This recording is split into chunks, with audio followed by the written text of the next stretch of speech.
The island of Culion in the Philippines used to be called the Island of the Living Dead. It's one of the oldest leper colonies in the world, a place of such stigma that many of its residents have been forced to live their entire lives in isolation. Against that backdrop, Marga Ortigas travelled to the island, which has now been declared free of the disease, to see what life has been like for the survivors. I had a dream before. 73-year-old Manuel Capao wrote this song of pain and lost dreams.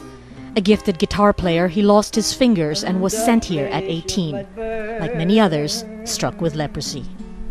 Thanks to modern medicine, he's now leprosy-free, but he bears the scars. And with other aging ex-patients, days are now spent in this hospice, overlooking their island home.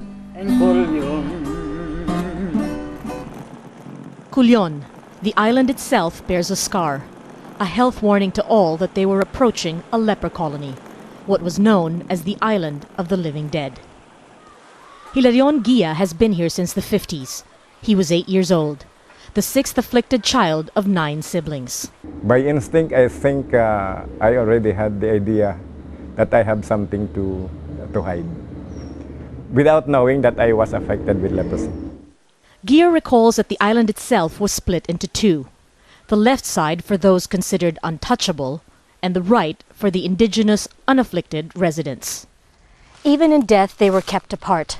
This cemetery was solely for those who died afflicted with leprosy. Those that weren't were buried in a separate cemetery on the other side of town. Guia refused to live his life as if already dead.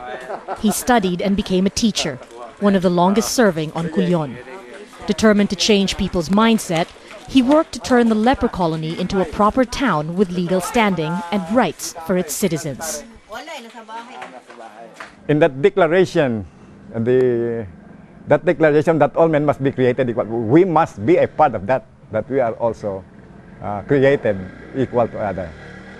In 1995, Guia got his wish and became Culion's first elected mayor.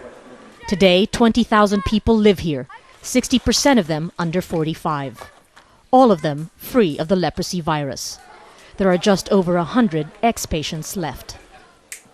CATALINO ARANDILLA was born here to 2 patients. After living away for a few years, he decided to return and now runs a successful village store. I'm not ashamed of Culion. People should remove from their heads that Culion is an island of patients. We are a normal town, just like anywhere else. That's all the residents here ever wanted, to be just like everyone else, to no longer live in isolation and shame. Even Capao's song has a happy ending. The great dreams of our life are merely changed by him. Marga Ortigas, Jazeera, Culion, the Philippines.